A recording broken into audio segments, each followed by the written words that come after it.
Hello and welcome to this next installment of Cup of Tea and Case Studies here on YouTube. How are we, geographers? Hope we are all well. Thanks for joining us. This is our fourth case study, maybe fifth case study. We have got a little bit of a back catalogue available on our YouTube channel. Check them out.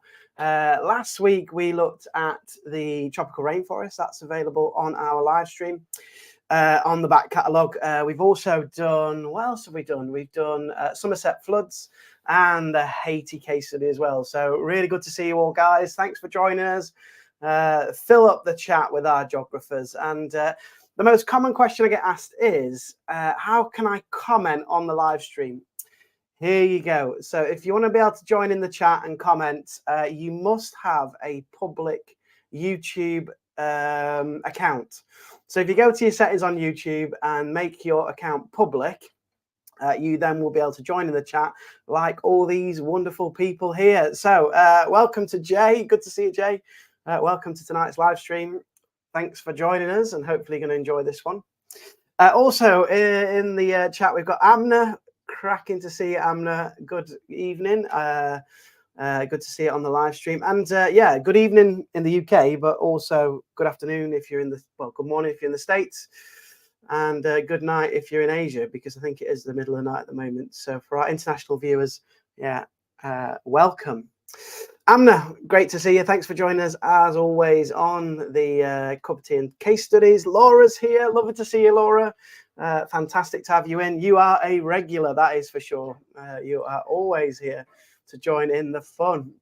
What else we got? Who else we got here? Imi, good to see you, Imi. Thanks for joining us as well on the live stream. Fantastic to have you in. And also we've got Hermes. Good to see you, Hermes. Thanks for hanging out with us on this Monday evening to do your geography case study, cup of tea and case study. So yeah, what have we been up to? Let us know what you've been up to in the chat. If you've been anywhere, visited any places, know anything about the world that's been going on, any geography, just whilst we're waiting for people to join us on our live stream.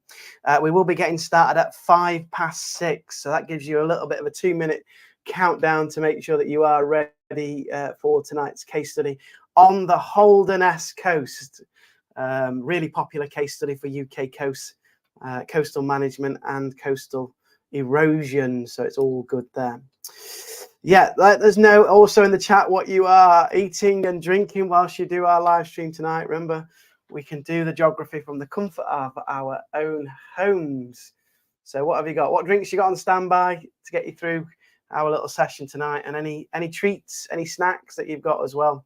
I'll just let you have a little look at what I've got in store here. Let me just see if I can just change the screen to this mode, but we're going to present, make sure everything's working, share screen. Right, let's have a little look. How's that looking? Let's have a look there. There we go, guys. There's the standard cup of tea, always here at Cup of Tea and Case Studies. Yeah, there we go. I've drunk half of it already whilst I was getting excited about the live stream. Could do with topping up, guys. There, look. Yeah, always a cup of tea ready. But what are you drinking tonight for the case study? Hot chocolate, maybe on the strong stuff, maybe on the coffee. I've also got, to treat myself after doing my revision, you've always got to have a treat after your revision, a look at that. Answer in the chat where I've got that biscuit from. People in the UK, you probably will know where we've picked this little biscuit up. That's my treat for rewarding myself for doing some revision tonight on the Cup of Tea and Case Studies live stream. Thanks to the 13 that have already joined us. You guys are phenomenal. Hit that like button if you haven't already hit it. And if you've not subscribed, what are you doing? Hit that subscribe button. I think a few people would like my biscuit by the looks of it. Yeah, it looks good, that, doesn't it? Chocolate coated on both sides as well. That is really nice. That is my treat for doing the revision. I know there's quite a few Year 11 geographers in here tonight. You do have to reward yourself if you're doing your geography revision, because yeah, you deserve it, don't you?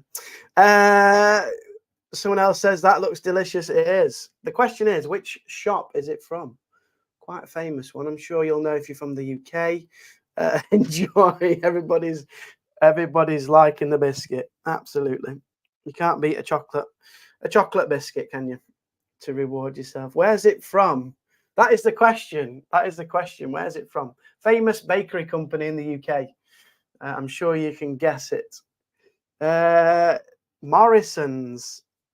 It's giving Morrison's vibes. It does look a bit Morrison's vibe, doesn't it? But yeah, it's not quite Morrison's. Yeah. Any other takers? Any other takers? Lidl. No, it's not Lidl. It's not a supermarket, guys. It's from a bakery. It's from a bakery. Lidl Bakery. I know. Oh, actually, I'm just saying the bakery section. I know Morrison's actually have a bakery section. Not quite right. Oh, someone's got it right. Great to see you. Thanks for joining us on the chat. It's Demney's got it right. It's from Greg's. Absolutely. #1 bakery in the UK for affordable luxury. That's what I'll call it. Yeah, it is affordable luxury. Yeah, Greg's is the correct answer. Right, have you got everything you need apart from your biscuit and your cup of tea? It's nice to see some A-level students join us in the chat today as well, because this case study will help you with A-level course. Absolutely. So you're in the right place to be revising for A-level and for GCSE tonight. We are looking at the Holderness Coast, probably the most studied coastal management project in the UK, and can be used for both GCSE and A-level. So what else are you going to need, guys? You are going to need a pen. Check. Obviously, you're going to need your coloured crayons. Oops. Here we go, guys. Yeah, all your coloured crayons on hand today, ready for our case study live. And anything else? No, that's about it, really. That is about it. So we are going to get ready. Image it. A couple of messages here. Hello, Mary Lowe. I think I know who that is, actually. I can't see the actual thumbnail, but I think I know who that is. Welcome to the live stream tonight. Where else can you revise for your exams that are coming up live on YouTube? Why am I surprised that you knew it was from Greg's? Why wouldn't you? It is a great shot. Imogen, you are too. Oh, that's so sweet. Amna's favourite. There's a lot of love in the chat tonight, guys. That is brilliant. Right, I think we are ready to go with our case study. So without further ado, let's get started then. So we're going to have a really nice case study of all the key things to do with the coastal erosion and management of the Holderness coast. So we're going to put there up the top here. We're going to put our title. I might just need to zoom in a little bit just so you can see, but this is going to go in the top and center. It's going to be Holderness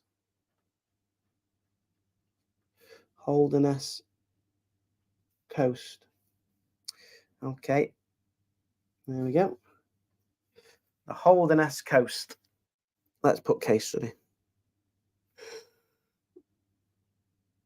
And for some reason, I always like to put little stars because they're really important.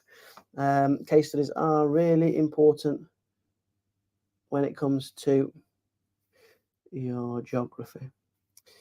There we go.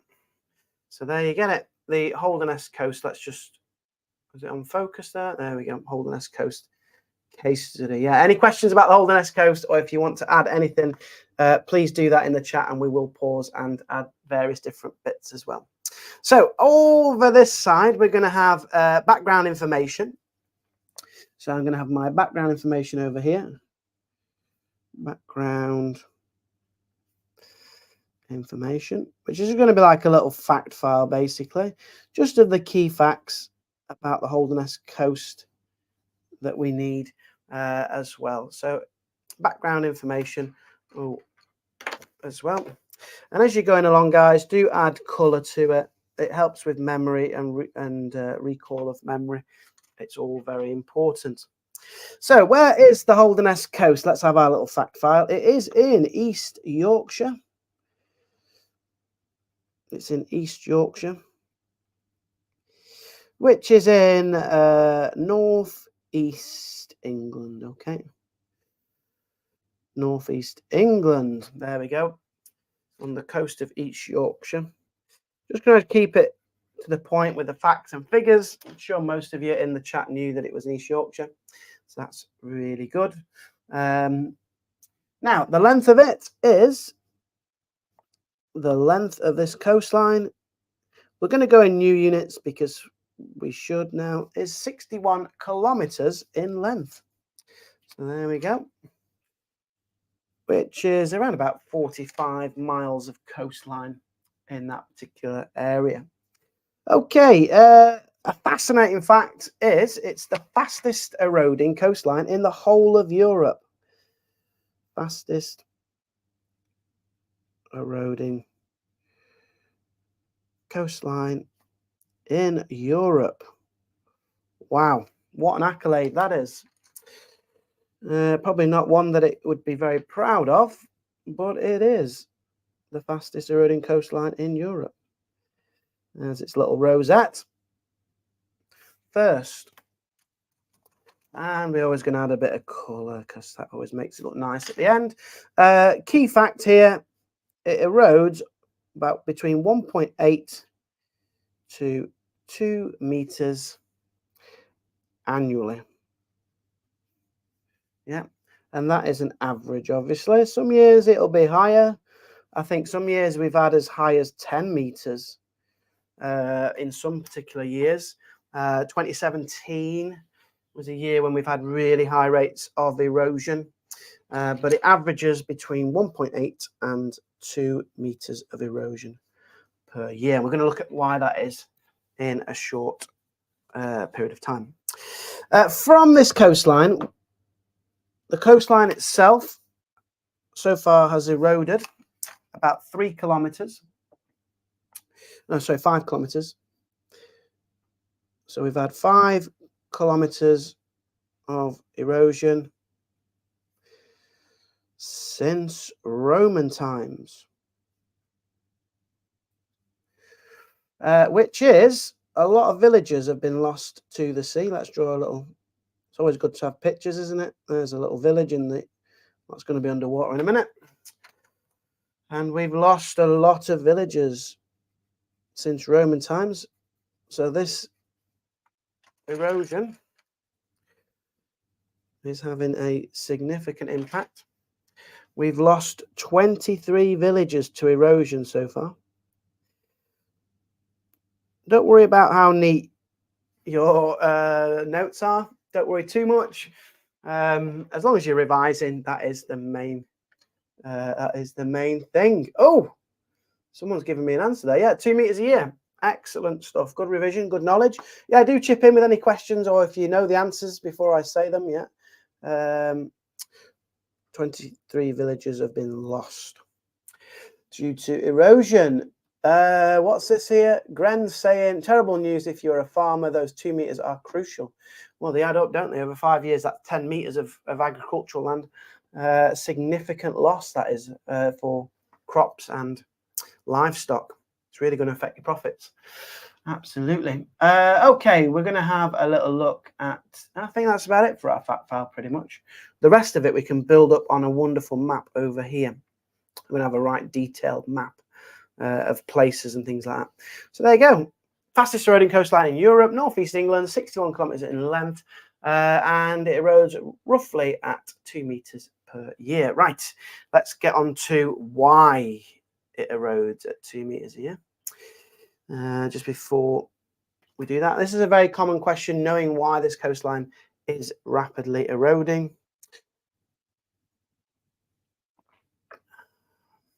Nice cup of tea. Okay. Right. The piece de resistance will be over here when we have this very comprehensive map showing you the different types of, giving you a context of all the places and the types of erosion. Right. Let's have a look at the reasons for the high rates of erosion here. Again, this could be a question that you might be asked in an exam or something that you can refer to. So, reasons. So in the chat, guys, if you know any reasons why the Holderness coast erodes, please hit the chat up now and share those reasons for high rates of erosion. We are going to draw a diagram in this section as well. There's going to be a little bit of a diagram. But yeah, just as a bit of revision, I've got 7 reasons why the Holderness coast is susceptible or vulnerable to erosion. In fact, let's put those words there because they're really good words that you should use. Susceptible or vulnerable to erosion. Yeah, good keywords there. Let's put them in. Why a place is susceptible and vulnerable to erosion. Yeah, higher grades, you might want to use those. Yeah, hit us up. We've got 7 reasons. And we'll try and visually draw them here. Reason number 1. We'll draw a little picture as well. Again, you don't have to be an artist or anything, but pictures help to trigger memories, and memories unfold in your exam when you're writing your exam answers. Let's just check on the answers then. Let's have a look. Well done, Arson. Hopefully not burn anything down today. Boulder clay is the correct answer. Yeah. The geology in the area of this coastline is made up of boulder clay, a glacial depositional material deposited by glaciers. So we are going to, that's that. Strong prevailing winds. Yeah, absolutely. That is also true. Some people trying to come up with some very smart answers here. A concordant coastline. I'm afraid it's not actually. It's a discordant coastline rather than a concordant coastline, but you kind of get in there. Let's have a little look. Yeah, that's what a concordant coastline is, where it's it's horizontal. Yeah, strata is perpendicular to the coast. It is. It's a discordant coastline. It is a discordant coastline. That's what it is. And Demney, absolutely right. Uneven distribution of defences. Yeah, it's got different coastal management strategies at different parts of the coastline. It's not perpendicular to the direction of the coast. No, is not perpendicular. Okay, right. Reason number 1. Did we kind of get it? It is a large fetch of around about 800 kilometers. Okay, so basically what is happening then, let's just draw a quick sketch of the Holderness coast. There we go. Is the waves are traveling. They're kind of traveling from the north. They're traveling in a southwesterly direction here, or east westerly direction, roughly. Southwest to west. So they move across the North Sea. Let's put the North Sea in here. North Sea. That's the sea that they travel over, and they're coming from Scandinavia. So basically Norway, Sweden, a little bit of Denmark. That's where the waves are coming from. So they're traveling from Scandinavia. So from, then we'll have to write small here, Norway, Denmark, that sort of area. And as they travel over the North Sea, they are gaining huge amounts of energy. And generally, they are destructive waves. Can you see that, guys? Let me zoom in here. There we go. So there we go. The fetch is significant. The longer the fetch, the more energy that those waves will generate as they travel over the North Sea. Yeah, that's one of them. I'm going to put here destructive waves as well. Could I link that to any others? No. So I'll put here destructive waves. So largely destructive waves. These have, remember, just as a bit of revision, stronger backwash and a weaker swash. So reason number 1, large fetch. Reason number 2, low pressure weather systems. Oops. low pressure weather systems, which generate storms and strong winds. So that is number 2. It's generally a windy coastline because of its low pressure weather systems. Just to put that into perspective, that is where we get warm rising air. Maybe you should put that in there. Here's the warm. Low pressure means warm rising air. There we go. That formulates clouds. And then usually, well, like we've got at the moment in the UK for the last 4 months, heavy rain and strong winds. So it's typically an area that gets a lot of low pressure weather systems, storms and strong winds, which then can generate the large waves that we need for erosion. So there you go, guys. The large waves. Okay, number 2. Number 3. In fact, number 3 I'm going to put on here actually as well. Try and add it into this one. The North Sea is an enclosed sea. So basically, as the water comes into this area, it's actually confined by the land, which then can elevate the height of the water. So it's an enclosed sea as well. So we're going to add that one here.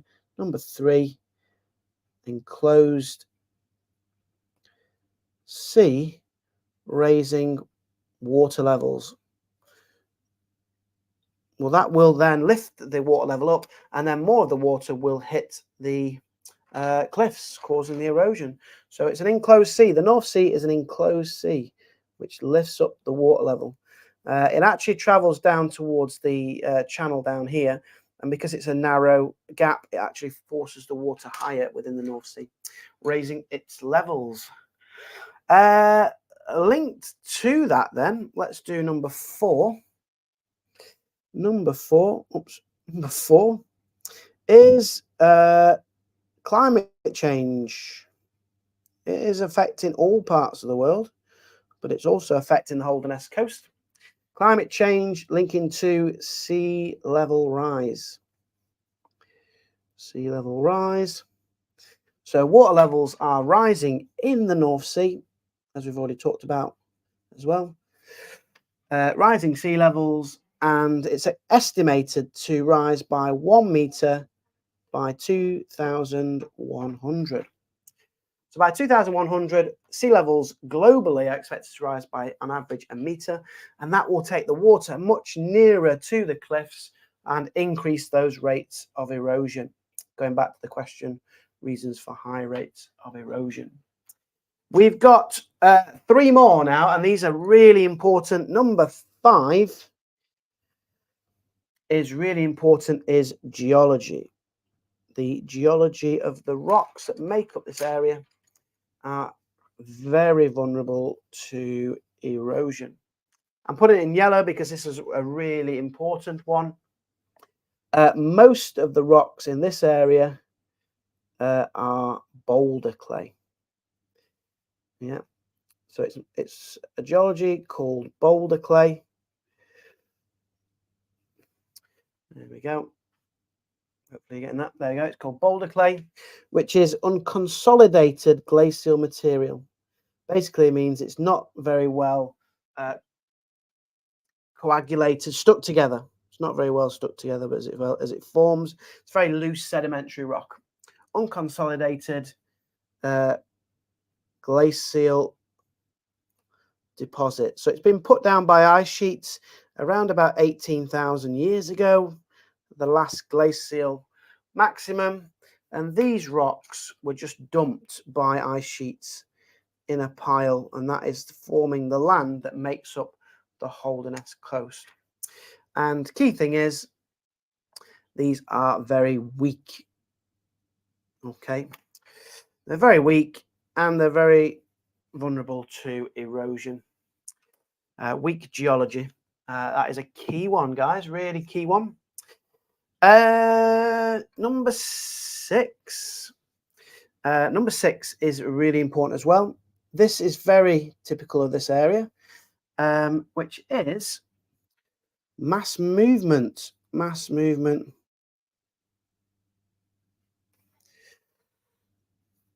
caused by rotational slumping. Now, that is a key one, guys, in terms of revision. Rotational slumping is where the cliff, large sections of the cliff, move because of either the mass of the cliff, often because it's waterlogged at the base. So let's just draw a little diagram just to show what happens. Here we go. So we have permeable rock, which allows water to soak through. So we've got our permeable rock here. This allows the water, when it rains, to soak through. There we go.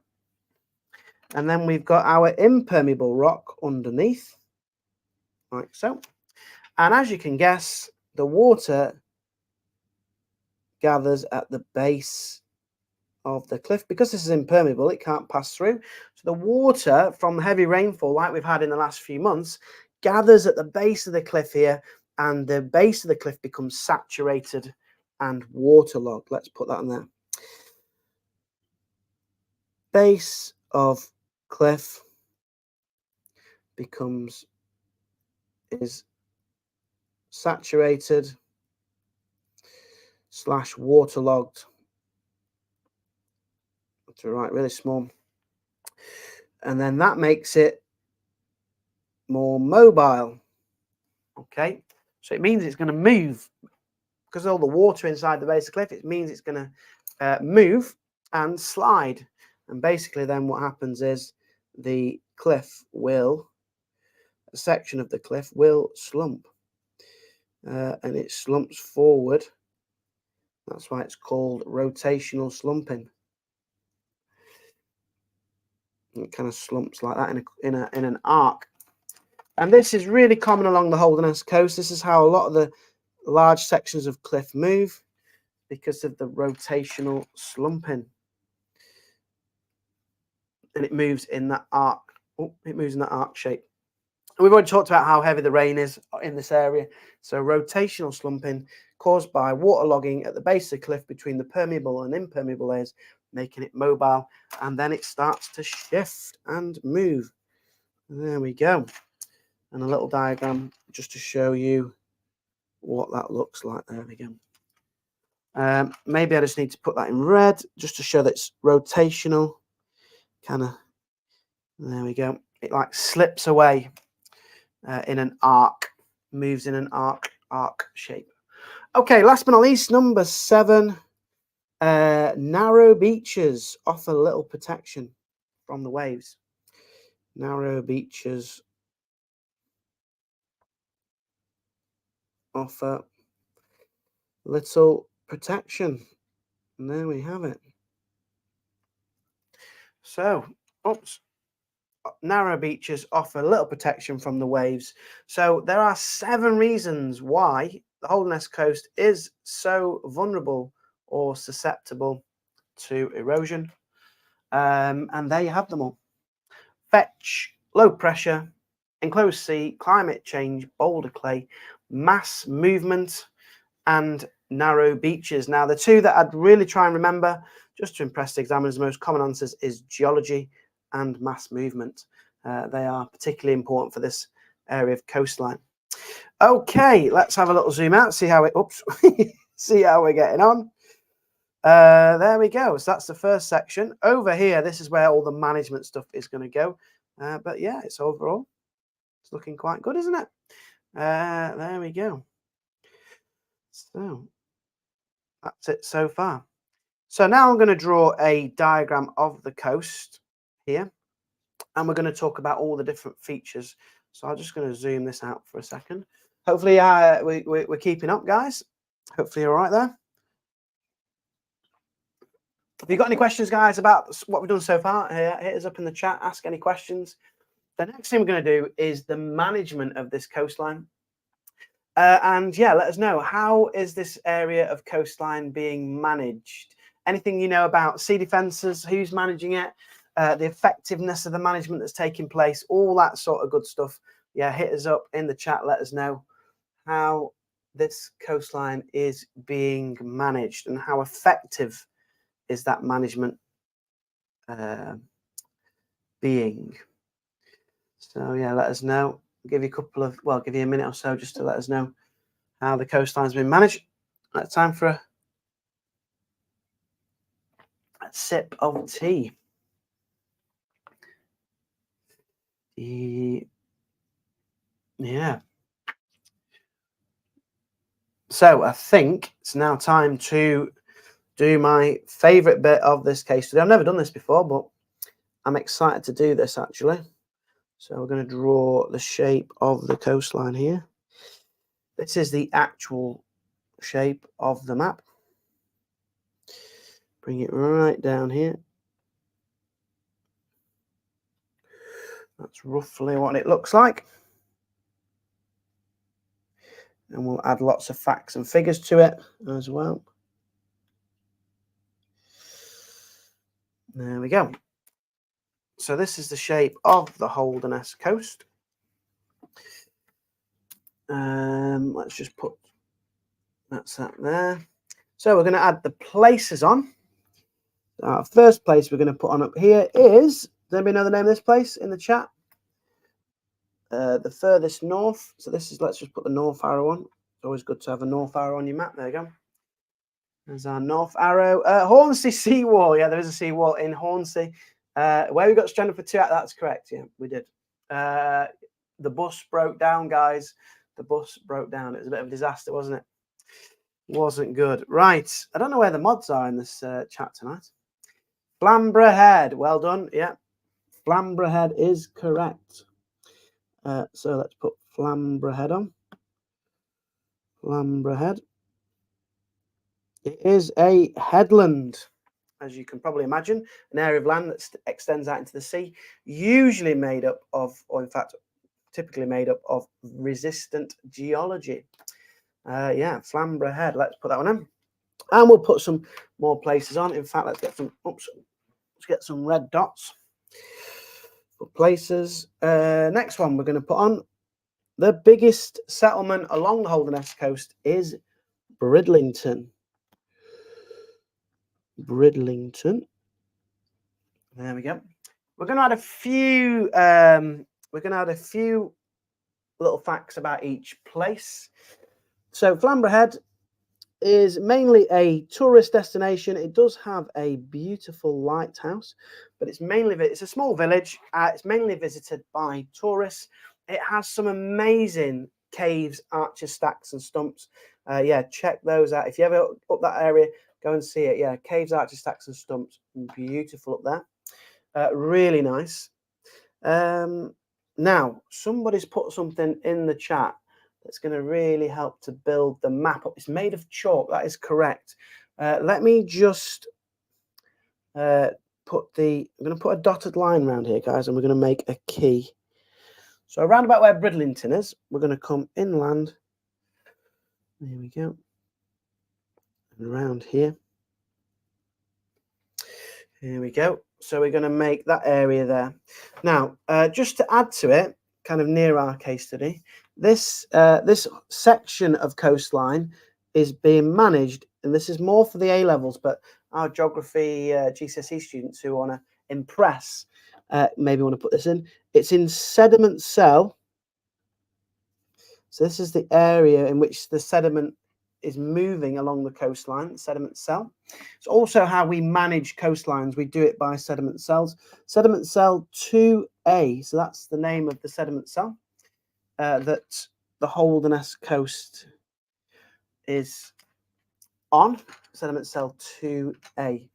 Now, what I wanted to do is create a little bit of a geology map as well with this. So the area, now you do need colours for this, guys, because as Ryan said, the area where Flamborough Head is chalk up here, and that is really important. So let's create a little key here, and yellow is chalk geology. There we go. Let's just bring you in a little bit. There we go. So it's chalk geology. All this section here is chalk. We've got a large urban area just down here, which is called Hull. Or if you're from Hull, it's called Hull without the H. That's how they pronounce it. Right, chalk. We've also got, let's add to our key, boulder clay, haven't we? Boulder clay. And we're going to do this section in light brown. There we go. Which is pretty much all the rest of the coastline, apart from this little section down here. There's a little section down here, which we're going to do orange. So we've got 3 kind of types of geology in the area. So the third one on our little key is going to be alluvium, which is rocks deposited by rivers, and we have got a river here.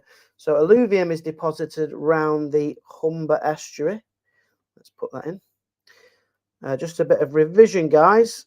What is an estuary? Hit us up in the chat, guys. What is an estuary? For those people that are doing a bit of rivers revision. If you know, what is an estuary? So 3 geology types: boulder clay, chalk and alluvium. Chalk is all the way around this section here and Flamborough Head. Absolutely well done. And boulder clay is pretty much the entire stretch of the Holderness coast, but we'll just put some more places on first. Put the boundary there of the chalk and boulder clay. Oh, I do enjoy making these little case studies. Hopefully you do as well, guys. So our next place is going to be Hornsey. Let's get all the places on that we're going to chat about. Hornsey is just south of Bridlington. We can also put on Skipsea, actually, which is in between Hornsey and Bridlington. Skip and then sea. Skipsea, well worth a visit as well, if you want to see the extent of coastal erosion in this area. Skipsea, Hornsey, and the infamous Mappleton. Yeah, in fact, one of the most important places in this case study is Mappleton. Can't forget Mappleton. Further down the coast, we have Withensea. How far is that? Roughly is about here. Withensea, another town. Another tourist town. And then we've got Easington, which is around about here. Quite an important place in the case study. Easington. How's your case studies looking, guys? Hopefully looking good. There's Easington. And last but not least, we have here Spurn Head, which is a really important feature. What feature is Spurn Head, guys? What feature is Spurn Head? I'm sure you can tell by the shape of this. Again, hit us up in the chat, bit of revision. That's just colour in the estuary, and that's a bit of Lincolnshire there. Right, I can now, Easington is a gas terminal, well remembered, yeah. It provides the it's North Sea gas, so it brings gas off the North Sea. Just colouring my boulder clay, so you can see the vast majority of this coastline is boulder clay. And that is one of the main causes, glacial deposition of the coastline, on the coastline. So we're going to add a few facts about population, because this is important when you're looking at the management of the coastline. So Bridlington has a population, I'm just going to put pop, of 33,000. It is the biggest place in terms of population on the coastline. So there you go, 33,000 people live in Bridlington. Hornsey has around about 8,800 people. Again, tourist destination. Mappleton has a population of around about 340 people, much lower.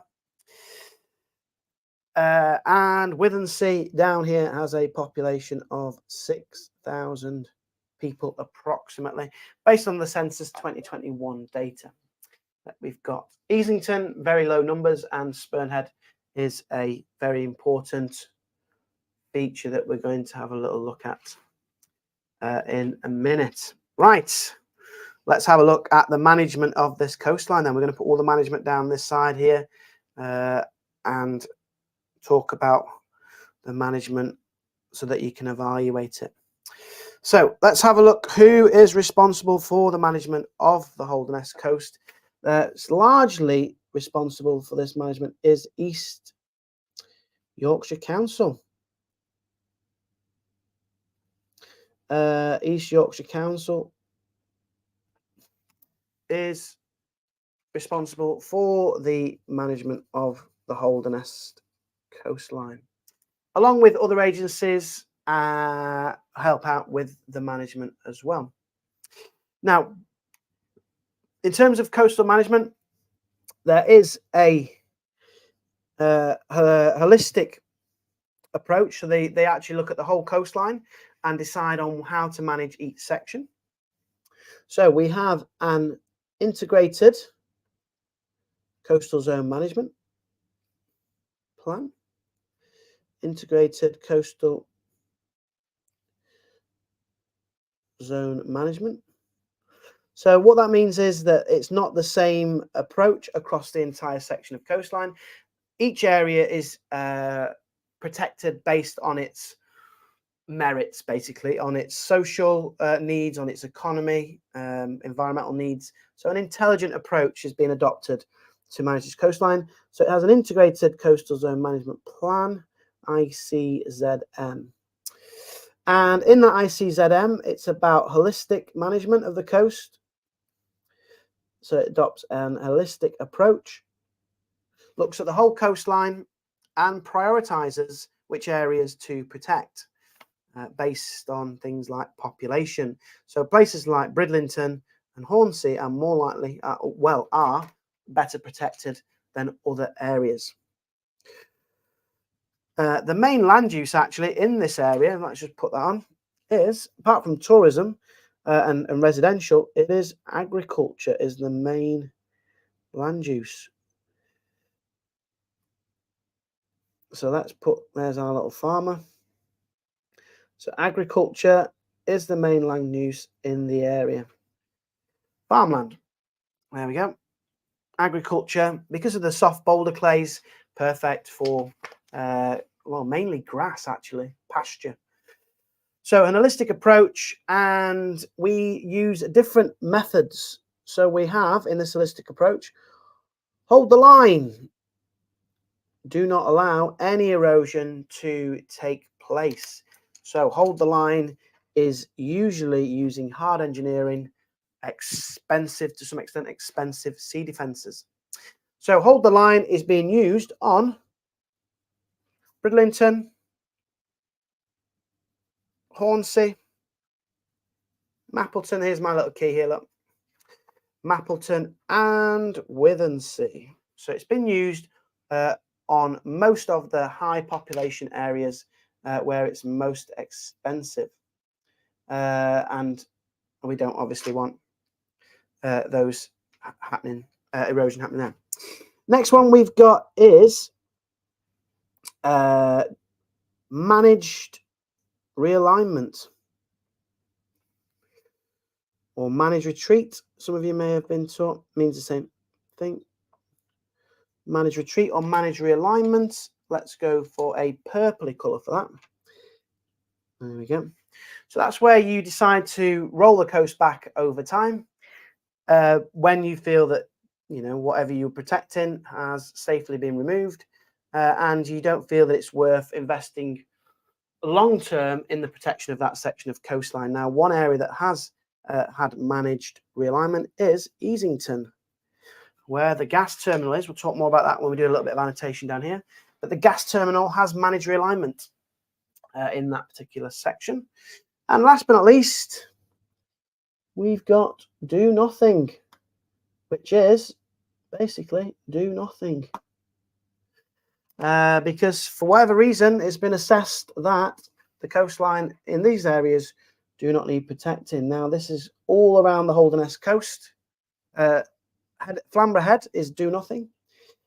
The poor settlement of Skipsea is do nothing. They're not happy about that. All the way down between Mappleton and Withensea is do nothing. Between Withensea and Easington is do nothing. And right down on the bottom coast here, where Spurn Head is also a do nothing approach. So for the 61 kilometres of coastline, most of it is not being protected. And that's based on mainly two things. They do two major forms. They look at cost benefit analysis. So again, for higher grades, they look at the value of the properties and industry on the coast. And if their sea defences cost more, it perhaps doesn't make sense. So they look at cost benefit analysis. They work out that let's just say Skipsea is worth 3 million in terms of property and infrastructure, but the sea defences there would be 5 million. It doesn't make sense then to protect it because it's only protecting an area worth 3 million. Cost benefit analysis is conducted, and also environmental impact assessment, what you call EIAs, are conducted. So they look at the wildlife, the species, the sediment movement, natural processes, and they try and choose an approach that fits best with the natural environment. So it's called an environmental impact assessment. It's done to decide on these things. So these are two things that we do to decide on which type of approach to take. Right. So Flamborough Head, it is a headland. It's made of chalk. It doesn't have any particular management. Right. I think we're going to make some keys here of just different sea defences, because we can draw some sea defences. So let's draw a little key. So we're going to draw this. This will be our seawall. Some places have seawalls. So there's our seawall. So let's have a look who has a seawall. Bridlington does. So we can draw a little symbol up at Bridlington. There we go. So Bridlington has a seawall. So does Hornsea. Hornsea, with its tourism and fishing, it has a seawall as well. Withensea not only has a seawall, but it also has a recurved seawall, a modern one. So let's just try and draw that in, shall we? There we go, a bit of a curve on there. So that's got a recurved seawall at Withensea. And I think that's it for seawalls. Yeah. Bridlington, Hornsea, and Withensea. It built its late. In fact, we can put some facts on in a minute. Seawall, right, rock armour. Let's have a look. Just put a pile of rocks there. That's rock armour or riprap. Depends on how it's organised. So Bridlington doesn't have rock armour, but Hornsea does. Hornsea's got rock armour, and so has Withensea. There we go. So they've got rock armour.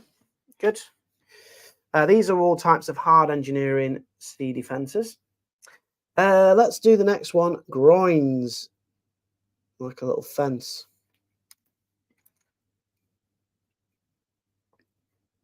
Now, groins can be made out of wood or concrete, but groins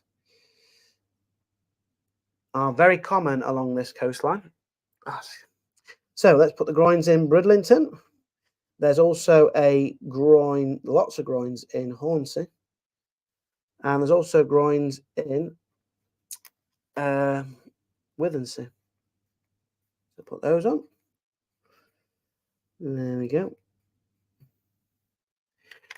I forgot, actually, guys. The managed retreat at Easington is rock armour. There we go. So there's rock armour there. What they're going to do is they're going to remove that rock armour once the gas terminal has been decommissioned. Once they've finished using the North Sea gas, that will be removed. So, groins, there you go.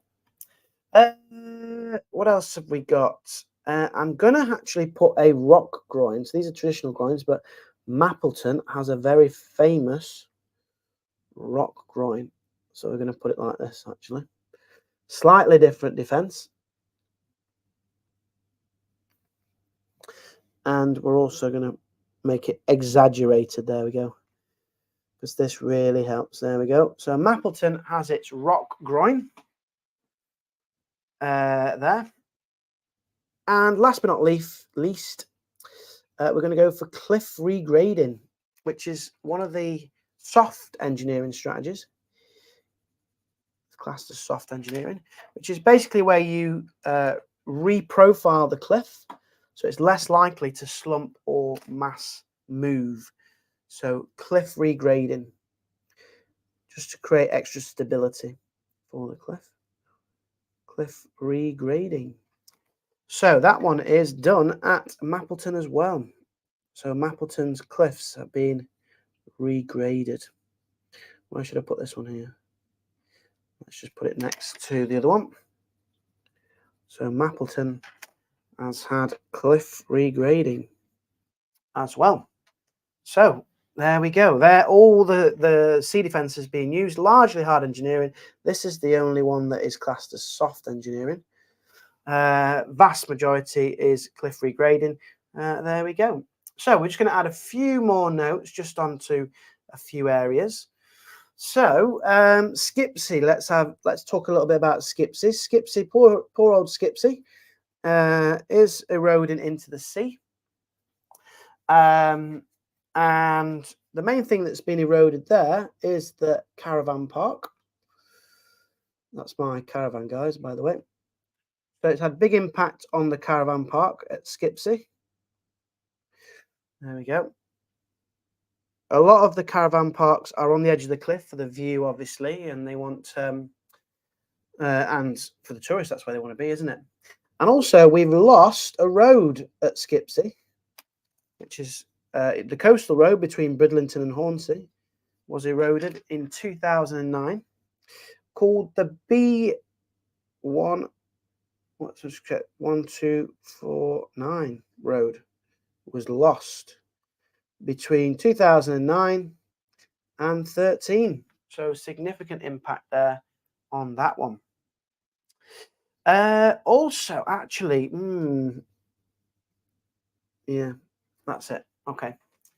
What's happened at Hornsey? Hornsey's got a lot of sea defences, but it did lose a caravan park as well. It did lose a caravan park. It suffered erosion in the south of Hornsey. So there's been rapid erosion in the south of Hornsey, and it's affected somewhere called Long Beach Leisure Park. Again, another tourist Long Beach Leisure Park at Hornsey has been significantly impacted by erosion. Okay, let's go to the infamous rock groin at Mappleton. It was built in 1991. This is really important for the story, guys, and it costs $2 million. The rocks have come all the way from Norway, and it is costing £2 million there. And the main problem is that actually it's causing a problem called terminal groin syndrome. That's a really important phrase. Hopefully you can squeeze it in. That's definitely one to learn. So this sea defence has been very controversial. Not only did it cost $2 million to protect a settlement that's only 340 people, it's actually prevented longshore drift. So I'm going to mention it a little bit down here. Terminal groin syndrome, basically what it does is the sand that's moving naturally down this coastline gets blocked at the rock groin, That starves the sand further down. It's increased erosion at Spurn Head, and the beaches here have been starved of sediment, and actually some places have really suffered from erosion. Now, one place that's really suffered because of the Mapleton rock groin is a little small hamlet called Cowden. So Cowden is a small farming hamlet which is eroding into the sea because of the Mapleton rock groin. So sometimes when you protect one area of the coastline, like Mapleton, you actually increase erosion further down. So I'm going to add it down here. I'm going to put controversial Mapleton rock groin. This is a big part of the story, guys. Mapleton rock groin. I'm going to put here prevented longshore drift.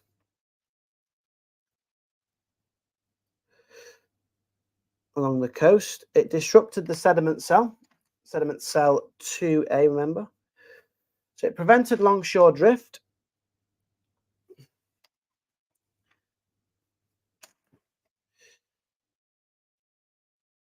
Starved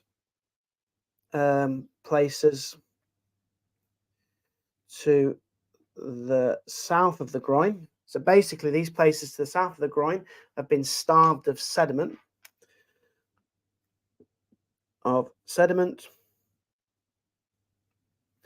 Actually increasing erosion. So would you believe it? You build a sea defence to protect one place like Mapleton, and actually you end up increasing erosion elsewhere along the coastline. And one of those places is Spurn Head. That's a little sad face there. We don't want to erode Spurn Head. It's a very important spit along that coastline. So this is what a lot of people talk about in the case study of Mapleton, in the case study of the Holderness coast as well. Withensea, we've talked about, has its recurved sea wall. Withensea has spent quite a lot of money on its sea defences. It spent around about 6.3 million in 2017 on its recurved seawall. So lots of money invested there. That's probably because of the increased rates of erosion caused by the Mapleton rock groin in 1991. So this is probably the knock-on effect there as well. Just by the way, groins typically last 50 years. So a set of groins will last 50 years. The rock groin will last longer, but typically 50 years in there. Okay, Easington. This is the gas terminal, guys. It provides 3% of UK gas, so it's quite an important gas terminal. 3% doesn't sound a lot, does it? But yeah, it's quite important. And the rock armour, there cost 4 million. That is expensive, isn't it? 4 million to protect that area. But when the gas terminal gets decommissioned, maybe when we move to, hopefully soon, to renewables and sustainable energies and move away from gas, those rocks will be removed by cranes and diggers, and this area will be allowed to be erode naturally. Last but not least, guys, we're nearly finished now, and that takes us to the hour mark, which is perfect. Spurn Head is a SSSI, a Site of Special Scientific Interest. Site of Special Scientific Interest. It is a nature reserve. And it's a beautiful intertidal nature reserve. It really is. Just going to try and draw a blue duck, because that is a symbol on an OS map, as you might know. There we go. That is not a very good blue duck, but there we go. That's our nature reserve there. Okay, so that's our nature reserve. 3% of sediment makes it down to 3% of sediment makes it to Spurn Head. and that is forming the spit that's there as well, which is a very important coastal feature that requires a regular supply of sediment along that coastline to be sustained. Yeah, nature reserve. Yeah, blue duck, not a mallard. There we go. There's a little mallard there. Very good though, right? Very good in the chat there. Again, we're getting towards the end. Any questions, please let us know. This spit, because of the lack of sediment movement and starvation around the coastline, in 2017 saw high rates of erosion, which is really upsetting because this is a beautiful area and we wouldn't want to see the habitat space and this special site of scientific interest being eroded away. But it was badly eroded in storms in 2017, and that's because the sediment is not moving down the coastline, and we've already talked about narrow beaches along this coastline as well. Behind it though, it is a, let's just try and squeeze in here, it is a spit, so it's an intertidal habitat. Basically it's got lovely soft tidal muds, which is perfect for all sorts of wading birds and crustaceans and things like that. That is a very good question. The answer to that is more, but I don't know how much more. What percentage of sediment would reach Spurnhead without the rock groin? It would be significantly more, but I don't know how much. A lot of sediment gets taken offshore through wave action and things like that, but it would be more than 3%. But it's a good fact, and it's a very good question. So well done for asking that question as well. So as you can see, guys, let me just elevate you up a bit. There we go. I am absolutely delighted with today's case study. There we go. Have we got it all in shot? No, we haven't over there. Let's try and get it a little bit higher and try and get it all in shot pretty much. There you have it. How's your case studies looking? Let us know in the chat, guys. How's it gone? But we've got a nice little background and context. We've got reasons why the Holderness coast is eroding. And this superb, I know it's a bit tightly packed here, superb analysis of the different types of defences and the conflict that's been created as well along that coastline. And it is the most common case study for coastal erosion and management for GCSE and A-level. So, yeah, hopefully you found that useful. Before you dash off, guys, hit that like button. Really appreciate you joining us on this Monday night for geography, cup of tea and case studies.